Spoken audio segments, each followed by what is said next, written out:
Halo Sobat Prestis, kali ini saya berada di rumah seorang sahabat, Sherry Winata. Halo Sher. Hai Van. Kali ini memang saya yang kedua kali datang ke rumah Sherry Winata. Kali ini saya ingin mereview hasil karyanya Sherry Winata. Boleh share? Ini ada beberapa lukisan di belakang saya. Boleh diceritakan bagaimana nih bisa menggambar luar biasa bagus banget. Dan banyak menggunakan warna cat warna hitam. Sebenarnya ya, setiap lukisan itu tergantung interpretasi masing-masing. Karena kita punya filter yang berbeda, sudut pandang, dan arti yang berbeda-beda. Jadi setiap interpretasi kita adalah unik dan benar untuk orang itu. Tapi kalau menurut saya ini, saya mencoba untuk menggambarkan galaksi universe gitu, kayak semacam kayak empty space itu juga bukan kayak seperti yang kita pikir adalah empty dan nothingness, kayak unknown, nothingness atau darkness. Kayak akhirnya dari lukisan ini saya belajar untuk menjadi okay dengan unknown, dengan hal yang tidak saya mengerti, dan saya okay dengan weakness, kelemahan, dan vulnerability saya sendiri. Jadi walaupun kita selalu evolve, selalu kita akan punya kelemahan yang dilihat orang lain atau yang dilihat diri kita sendiri. Pada kuncinya, penyembuhan itu akhirnya inilah kita. Jadi saya tampil menjadi inilah saya. Apa adanya berarti ya? Apa adanya. Dan saya ketika orang ada yang suka atau yang nggak suka, itu adalah mengenai filter orang tersebut. Luar biasa. Berarti ini memiliki aura yang berbeda ya, share di setiap orang yang melihat picture ini ya. Nah, boleh ya share dijelaskan untuk lukisan yang di belakang ini? Warnanya lebih down to earth. Ini boleh dijelaskan apa nih makna meaningnya? Jadi lukisan ini ya saya ngelihat ada kayak semacam divine feminine. Divine feminine, saya ngelihat ini kayak ada matanya, hidungnya, mulutnya. Yang dia ngeflow di dalam diri kita. Jadi di dalam setiap maupun pria atau wanita ada divine feminine, yaitu kayak mengsimbolkan energi kayak kelembutan, penerimaan diri. Ya, dia kelembutan dan soft, dan dia tahu siapa dirinya, dan dia berani menjadi dirinya, dan dia penuh creativity. Ini saya sangat suka banget nih. Memang ini percampurannya sangat ini ya, seperti bumi kalau menurut saya. Mungkin Cherry bisa jelaskan juga, ini lukisan yang seperti ini kan lebih ke 3D ya, lebih menonjol. Ya kalau ini ya saya ngerasanya kayak divine maskulin. Nah di dalam diri kita juga selalu ada divine maskulin di dalam setiap pria dan wanita. Yaitu misalnya mensimbolkan energi kayak kita motivasi, drive, kita kepengen lebih gitu. Nah tapi akhirnya si dua ini menjadi balance di dalam diri kita. Jadi kita mau menjadi lebih, mau menolong orang, tapi kita juga menerima diri kita sendiri. Kita juga menerima perbedaan antara kita sama orang lain. Jadi kita nggak ada ngasih ekspektasi ke orang kalau orang itu harus seperti yang kita mau, di spesifik di waktu yang kita mau, dengan cara yang kita mau, dengan porsi yang kita mau. Dan itu kan jadi kayak hidup dengan ilusi, nggak Van? Ya. Jadi kayak kita numpuk lagi, sedih, takut, marah, kecewa lagi kan. Jadi kita akhirnya muncullah kayak misalnya drama itu, story itu. Jadi kita pikirnya ya nyalahin orang atau kita jadi sedih lagi gitu loh. Tapi saya ngerasakan dengan dua lukisan ini, kita bisa membalanskan kayak ekspektasi kita terhadap orang lain dan pemenuhan diri akan ekspektasi kepada orang lain terhadap diri sendiri. Jadi oleh kita sendiri. Oleh kita sendiri, karena kita benar-benar full control terhadap diri kita sendiri. Tapi kita nggak terlalu bisa full control terhadap orang lain. Keren banget ya Sobat Prestis. Masih banyak lukisannya di dalam. Sebelumnya, jangan lupa like dan subscribe YouTube channel kami dan tonton sampai habis. Yuk kita masuk ke dalam. Nah, ini saya berada di lantai 2 nih, share. Lukisan ini warnanya abu dan banyak glitternya. Saya sih ngebayangin share kalau disimpan lukisan ini di satu hotel yang megah, ditaruh lukisan ini akan menjadi satu aura yang menurut saya menjadi lebih elegan dan wah gitu. Kalau menurut Cherry gimana? Ini ya Van, sebenarnya kan saya dari dulu juga ketika ngelukis saya mencoba semua warna. Tapi ketika lagi mau warna hitam, ada aja tuh kayak misalnya ketakutan, oh nanti orang lain ngelihat ini serem gitu kan. Ya. Gimana kalau ini nggak diterima? Akhirnya saya memproses itu bukan untuk menyalahkan orang lain yang nggak menerima saya, tapi saya percaya intuisi saya mau pakai hitam. Akhirnya saya lukiskan hitam dengan penuh keberanian dan saya mengerti setiap pesan negatif emosi saya. Akhirnya saya merasakan dan mengakui bahwa di dalam diri setiap kita ada inner destroyer. Ketika kita tidak menyembuhkan dan menerima inner destroyer kita cenderung akan memproyeksikan inner destroyer itu yang terluka dan kita akan menarik orang lain untuk melukai kita kembali. Dan kita kembali lagi kepada story yang kita menyembunyikan kekuatan diri kita yang sesungguhnya. Nah, ketika melukis ini juga disimbolkan, jadi saya ngerasain,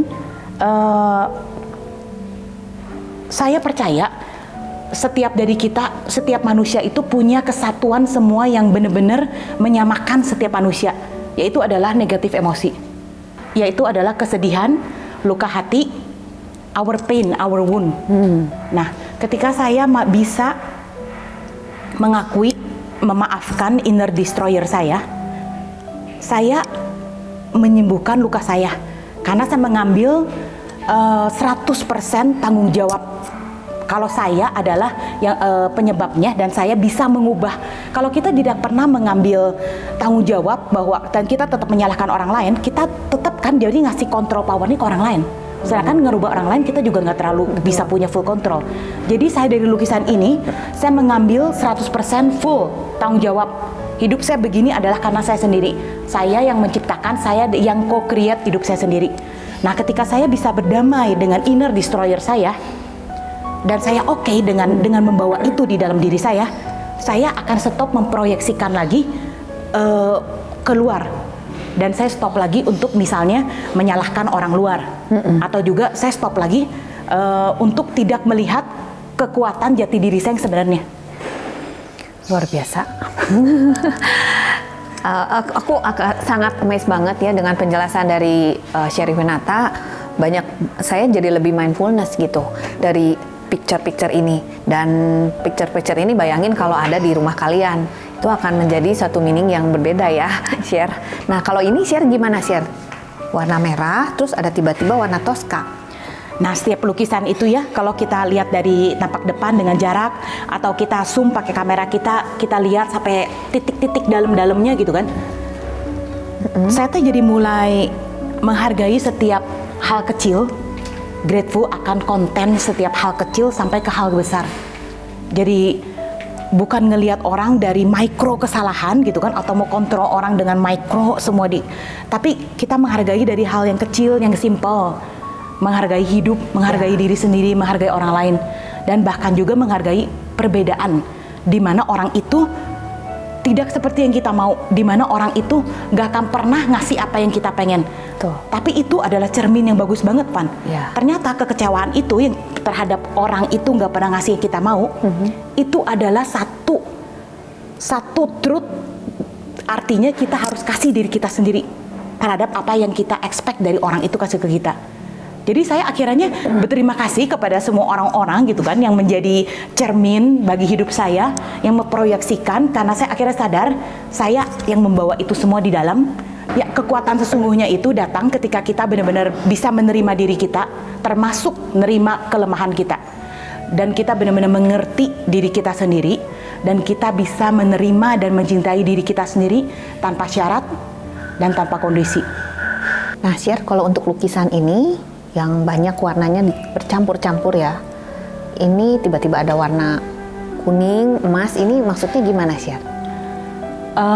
Lagi ketika melukis proses ini ya, saya ngerasa ini adalah cermin. Cermin bener-bener kayak, kebayang nggak kayak cerita kayak Snow White kan? Si Ratu Jahatnya nanya kan siapa yang paling cantik itu kan? Iya. Gimana kalau misalnya, kenapa si Ratu Jahat itu selalu ngerasa si Snow White itu jelek? Karena dia membawa luka itu. Karena itulah dia melihat diri dia sendiri kayak gitu, makanya dia membawa proyeksi itu dia keluar. Jadi cermin ini bagi saya adalah kayak suatu cermin meditasi, cermin kebenaran, Dimana saya tanpa filter lagi, saya bisa melihat diri saya sesungguhnya. Kadang-kadang kan kita kalau ketemu orang, kita selalu ada ngefilter atau pakai masker, atau kita pakai kayak identity yang kita tutupin kan di luar. Ya. Supaya kita kelihatan oke, hebat, strong gitu ya. nggak stres gitu kan. Tapi gimana selagi kita pakai masker itu juga, filter itu juga jadi membuat kita jadi tidak bisa melihat diri kita siapa sesungguhnya. Ya. Dan saya percaya dengan melihat diri kita siapa sesungguhnya, itu akan mentransformasi kepada penyembuhan diri kita sendiri, penyembuhan dan menemukan jati diri kita sendiri, di mana setiap penyembuhan itu kita adalah unik dan kita adalah wounded healer, dan dari situ kita menjadi the gift to be given back in life. Ketika saya udah menjalani perjalanan penyembuhan jiwa saya sendiri, nah saya bisa menjadi the gift to be given back. Ya, luar biasa. Boleh share, kita ke ruangan yang lain yuk.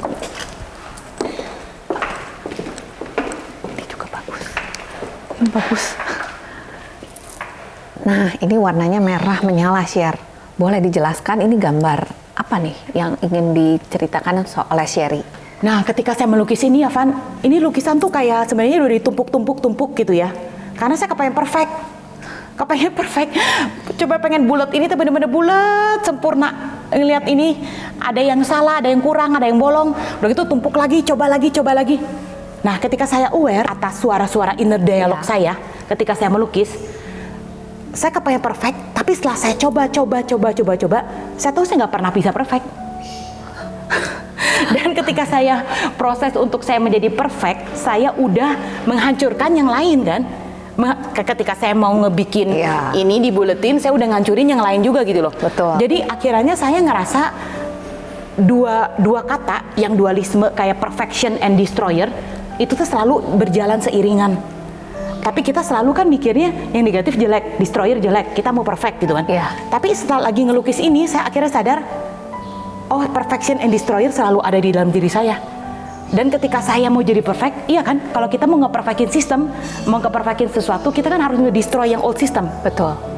Jadi akhirnya saya belajar untuk berdamai dengan diri saya sendiri, gimana untuk mencoba menjadi perfect, tapi saya juga mengakui kalau saya ada inner destroyer. Oke, ini benar-benar luar biasa nih, Sher. Saya amazed banget, luar biasa. Saya senang banget nih sama lukisan ini. Kesannya berani menyatakan diri kita sendiri siapa, dan terserah orang mau terima kita atau enggak gitu. Keren. Yuk kita langsung masuk ke sana yuk. Ada lagi ya, Sher? Nah, Sher, ini yang di bawah ini lukisan warna brown agak merah itu melukiskan apa nih? Nah, Van, ini salah satu favorit lukisan saya. Ini mungkin akan saya jadikan cover depan buku saya terhadap kayak inner world healing, kayak dunia di dalam diri kita sendiri, dunia di dalam diri saya, di mana saya menemukan jewel-jewel creativity kayak diamondnya, kayak talent, gift yang bisa di given back in life. Nah, ini lukisannya yang warna merah ini berpadu dengan emas dan juga ada mata di sini, Sher. Ini maksudnya seperti apa nih lukisannya? Kalau ini saya interpretasikan ya sebagai mata hati, kayak seperti matahari, kayak mata observasi. Jadi di mana dari sudut pandang mata itu saya mulai belajar untuk mengamati semua dunia di dalam pikiran saya, perasaan saya tanpa menghakimi walaupun itu negatif. Dan saya mulai mendengarkan apa sih pesan rahasia di balik semua negatif emosi. Dan ketika layer-layer itu terungkap, dibuka dari setiap pesan-pesan itu, akhirnya saya menemukan ya jati diri saya yang sesungguhnya. Ya, ini benar-benar kayaknya mencerminkan Sherry banget ya. Citra dirinya Sherry ya. Wah, keren banget. Yuk kita masuk ke tempat di mana Sherry melukis ya. Sekarang saya ada di mana tempat Sherry Winata mencari inspirasi, melukis, dan berkarya di sini. Ya, keren banget, ini banyak banget lukisan dengan berbagai macam material ya. Boleh dijelaskan ya lukisan-lukisan? Ini salah satu lukisan paling favorit saya ya. Ya, ketika teksturnya sama warnanya gitu kayak bener-bener bikin kayak ketenangan jiwa. Biru Tosca ini ya. Jadi kan dia banyak gradasi ya, kayak yang tua sama yang muda. Dan Van, anehnya ya kalau misalnya kita lihat lukisan lagi malam hari atau lagi terang, itu tuh beda banget loh Hasilnya. perasaan ketika kita ngelihat gitu kan. Kalau kita berdiam diri melihat lukisan ini. Ya, bagus banget sih saya rasa. Keren. Nah, kalau untuk ini materialnya berbeda ya, Chef? Dari ranting-ranting ya? Ini saya pakai ranting-ranting ya. Udah gitu saya taruh kayak semacam kelereng gitu kan. Ya kayak perpaduan antara kayak hitam dan silver yang menyala lah. Kayak energi terhadap kayak dualisme ya. Dimana kayaknya lagi dulu saya mikir lagi sekolah itu saya pikir yang besar kecil yang kecil jelek gitu kan. Yang positif negatif, yang negatif itu jelek gitu. Tapi ketika lukisan ini saya padukan antara dualisme, saya akhirnya sadar saya nggak bisa semua yang positif itu tidak akan bisa benar-benar seperti mendorong, memaksa saya untuk berubah, evolve, healing, transformasi menjadi diri saya yang sekarang. Hanya dengan yang negatif itu, ketika saya benar-benar mendengarkan dan benar-benar mengerti, baru itu akan benar-benar mendorong dan mempush saya. Dan akhirnya saya merasakan dan percaya bahwa semua negatif emosi itu tidak lagi negatif. Tapi dia adalah satu-satunya best teacher di dalam hidup saya yang bisa mengantarkan dan nge-reveal semua hidden secret tentang bagaimana kita bisa memakai negatif emosi sebagai positive tool untuk transformasi dan penyembuhan diri. Itu semuanya saya jelaskan satu-satu, Van, di buku saya. Penasaran kan seperti apa bukunya yang akan dikarang dan dibuat oleh Sherry Winata? Nanti akan dijual ya, Sher? Iya, nanti saya akan jual di self-publishing rencananya tahun depan di Amazon. Keren banget. Terus selain itu juga Sherry memberikan kursus-kursus ya? Kursus apa aja nih, Sher? Kursusnya sama bukunya kurang lebih sama ya, cuman di dalam kursusnya bakal lebih dalam lagi. Kalau kayak saya pakai kata pintu ke-1 itu tentang kayak mengenal dan penyembuhan tentang dunia di dalam diri kita. Terus pintu kedua itu tentang penyembuhan emosi, terutama setiap negatif emosi. Dan juga layer luka hati, luka batin. Pintu ketiga itu mengenai penyembuhan kepada inner child, masa kecil kita, dan penyembuhan terhadap hubungan yang paling utama, yaitu terhadap papa, mama, yang nggak peduli walaupun papa mamanya udah meninggal gitu, tapi tetap kita harus ada penyembuhan itu, di mana kita bisa menghargai dan mereka bisa menghargai dan kita bisa menerima dan mereka juga menerima kita diri apa adanya dan kita bangga akan satu sama lain, lepas dari semua cerita yang masa lalu. Terus yang pintu keempat itu tentang mulai mengakses kepada kayak clairvoyant, mata ketiga, clairaudience, kayak kuping ketiga, clairsentient, inner knowing, intuisi. Terus pintu kelima itu tentang healing past life. Karena ternyata saya ketemuin dalam inner journey penyembuhan saya, ternyata ada gitu kayak cermin as above, as below, as within, as without. Kayak ada kesinambungan dan saya juga ketemui lagi ketika hipnoterapi gitu. Tapi ya terus yang pintu ke-6 tentang penyembuhan kehidupan di masa lalu juga di spiritual lain. Dan pintu ke-7 tentang mengakses balik lagi kita setelah kita melewati semua layer pintu itu, kita menjadi lagi co-creator, satu-satu master co-creator di dalam hidup kita sendiri, dan kita nge-grounding back, dan kita tidak lagi ngehakimi orang gitu. Misalnya orang ini cuma tahu dari door ke-1, orang ini cuma tahu dari pintu kedua, orang ini nggak ngerti dari pintu ketiga, dan kita lepasin lagi semua ekspektasi seperti itu. Jadi kita bisa terhadap semua perbedaan kita terhadap orang lain, karena kita kan nggak ada ekspektasi lagi mereka harus sama kayak kita gitu loh. Yang ada kita malah nge-evolve, transformasi diri kita karena dengan satu unconditional love. Mantep banget ya. Nah teman-teman penasaran kan dengan buku dan juga trainingnya dari Sherry Winata? Boleh share mungkin sebagai penutup, Sobat Prestis ada pesan-pesan mungkin dari Sherry Winata untuk audiens dari Sobat Prestis? Kita tuh hidup 24 jam di dalam dunia kita sendiri ya. Jadi kalau kita nggak mau berdamai sama diri kita sendiri, kebayang nggak kita kayak punya musuh di dalam diri yang kita tuh nggak akui dia ada. Dan kita bawa musuh itu kayak kita project lagi keluar kan. Iya. Jadi kita ngedinai potensial kita mungkin nyalahin orang, ada nggak suka sama orang gitu. Iya. Nah gimana kalau kita mulai menyembuhkan diri kita sendiri, mulai berdamai dengan diri kita sendiri, dan kita menemukan kayak cinta dan terutama menerima semua kelemahan kita, mengakui semua yang negatif itu adalah bisa menjadi positif. Nah, Sobat Prestis, penasaran kan bagaimana nanti kita akan menampilkan semua karya-karya seni dari Sherwinata ini di Hegarmana Residence? Ditunggu ya, kami akan memberikan informasi selanjutnya kapan kita akan merayakan dan menampilkan karya-karya Sherwinata. Sampai berjumpa di video YouTube kami selanjutnya. See you guys!